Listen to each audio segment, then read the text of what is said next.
Hello again, David Taub here, and we're going to learn another bar chord today, okay? Now, you don't have to have the bar chord sounding perfect to start this next one. Remember, they're going to take a little bit of time and use all the same principles still apply about having your finger flat, doing those strength exercises, not using the thumb to build up some strength, and we're going to be sliding it around to change the basic name of it. Depending on what root note we're playing. Okay? Now we're going to make it really easy this time because we're going to base this whole bar chord. This will be the second one you learn. The first one you learned, remember, was a 6-string root or low E string root major bar chord. Put it at the 5th fret, that shape that we learned. On the 5th fret is an A. 3rd fret, slide it down is a G. Slide it to the 1st fret is an F. It all follows the notes on the low E string. We have modules that will teach you the notes on the neck and tricks to learning all of them eventually, but for now we're just cheating and learning just a couple of them to get you going, right? Because you have enough to learn. We don't want to overwhelm you. We want to make it fun and easy. Okay, so how can we teach you another bar chord to make it easy? Very simple. We're just going to use the same shape and drop everything down one string, okay? So I'm going to bring in I'm going to go in close to the camera to give you a good look at this, but remember, same principles still apply like with other bar chords. It's not about brute strength. It's about leveraging, pushing the guitar, having that strength build up a little bit in your first finger and getting all the notes to sound clean and not getting discouraged and just practicing it, and you will get it. 5 minutes a day and you will have this. Believe me. You'll be playing this today. I kid you not, people. This ain't no disco. Okay, so what am I talking about by this next bar chord? Well, here's what I'm talking about. You should be able now to try and get your fingers in this position here on the 6th string root bar chord. Where I'm at the 3rd fret, if I'm on the 3rd fret on the low E string playing that shape, it's a G. 1st fret it would be an F. 5th fret, it's an A. I keep going over this because we get lots of emails from people and they say they don't understand that. The name of the chord or the root note of this shape, this major 6th string, which looks like there's your E major with the first, here's your E major down here, and you free up that first finger and just slide it down. That's the major shape on the 6th string root, okay? And you just slide it to the different note name, and you don't have to form a whole new shape for a major chord. G major, G sharp, A major, G sharp major, G major, F sharp major, F major, okay? Alright, once you got it, the light bulb will be on. You'll be like, I understand that. Of course you do. Okay, so let's play that at the 3rd fret. If you can get all 6 to ring, or if you're working on all 6, great. Okay, now, all we're going to do is we're going to take each finger, and we're going to drop this whole shape. We're going to leave this clustered together. Remember from our clustering changes. Remember on clustering, we leave our hand in the same cluster. And you're going to drop the whole thing down one string. So now, see, everything before was here. I'm now dropping everything down one string. So now, think of this like an A minor chord. Okay? Here's an A minor chord at the open position. Everybody knows that chord, A minor. Do the same thing you do with A major if you're having trouble finger this. Switch to your 2nd, 3rd, and 4th fingers on the A minor and then slide it up. And we're sliding it up because the frets are a little closer together the further down we go. So there is the shape for, it looks like A minor. 5th fret frees up my finger, but I'm not going to play the low E string this time. The low E string is going to be X'd off. An easier way to think of this, think of it like that A minor, and this is actually a minor chord. This is a minor bar chord on the 5th string, but take your 6th string root, the one you know already, the 6th string bar chord, and just drop everything down one string. Okay? So now basically my 3rd finger is going to go from the A string to the D string. My pinky, which was right below that, before it was on the D string, it's going to go to the G string. Okay? My 2nd finger, which was on the G string, is now going down to the B string. And my 1st finger, which was barring all 6, is now barring 5. There's a real close shot of that. Instead of barring 6, I'm now barring 5.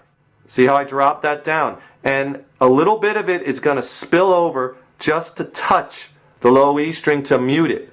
Because for all of these fifth string roots, no matter where we're at here on the fifth string, we are not going to play the low E string. It's going to get muted out by lightly touching it, by our fingers spilling over.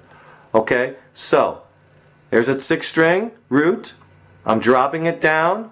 Every one now is down one string, and it should sound like this.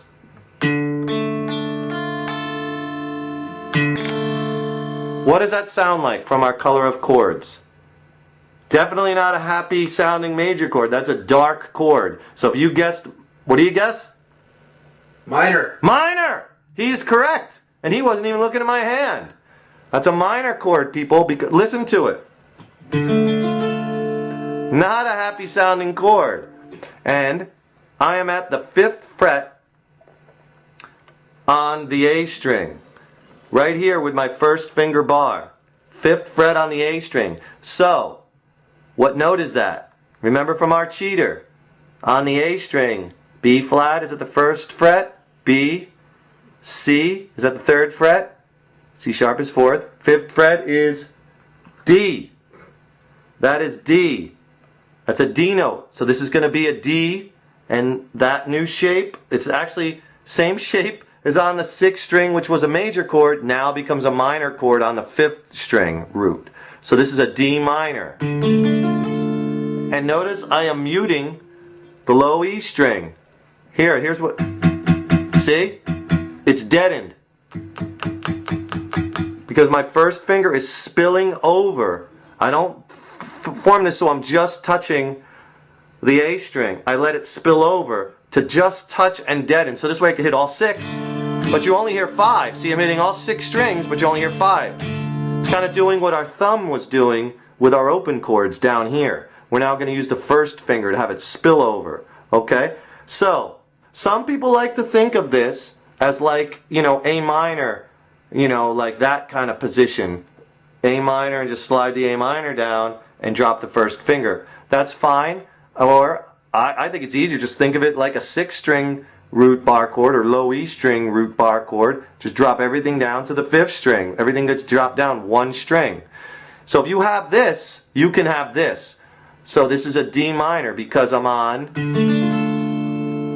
the D note with that first finger on the 5th fret. That's a D, D minor. If I move this whole cluster, just slide it down a whole step, now I'm on this note, 3rd fret. What note do you think that is? That would be a C. If you guess C, you are correct. B flat, B, C. C minor. If I drop it down a half step, that's a B note right here. B minor. Drop it down another half step, that's B flat. See, all those chords are dark. Remember, that's a characteristic of a minor chord, very dark. Root flat 3rd 5th has that flatted 3rd in it, gives it that dark sound. See, everyone? Very dark. Isn't this great, these bar chords? You don't have to learn a whole new position, a whole new shape like you did for all these opens, and you're still doing. You're learning an open position 7th G, which is different than a D 7th here, which is different than a E 7 here. Now we're just going to slide this all around, and we got a minor on every single one. So you could play a B flat minor. Now, B minor, C minor, C sharp minor, D minor. I'm going through the 12 notes. Here, E flat minor, E minor, F sharp, G minor, okay? And I could keep going downtown. People. All right. So, practice. Now, when you're sliding this, because it's going to be big when we get the chord changes, when you're taking that 6th string, like here at the 5th fret, A, that's a happy major chord. And when you're moving that, dropping everything down, don't take your hand apart. Remember all that training we've done before? Remember all that training about keeping that pinky attached? This is why. Because look, see, if your pinky wasn't attached, look what you would have to do to find that note. Now you don't even have to think, it's just automatic. It's automatic. See, our methods work. And when we're going to be changing chords to bar chords, it's going to be automatic for that pinky just to fall right in there. Because it's attached. It's hitching a ride. So you don't even have to think about it. One less thing to think about. So remember your cluster principle and keeping those fingers close to the string. Okay? Get that chord down, and I'm going to give you some exercises in the next module, moving it around a little bit. Okay? Minor chord. Okay, so it's like an A minor shape, bar, first finger. And remember, this bar, don't get too much of an angle. Remember, try to get it straight, parallel to the frets. Keep your hand close to the fretboard, wrist down. Thumb at the back of the neck, but I don't have to use that thumb at all to play that chord. See? I could totally, like we're doing in that previous exercise. Leverage that strength. Okay? Very good. Alright, so the goal is, I want you to get down the 6th string or low E string major chord and the 5th string root or A string root minor chord, bar chord. 6th string root, low E string root major, 5th string root or A string root minor. You can do it 10 minutes a day. See you in the next module.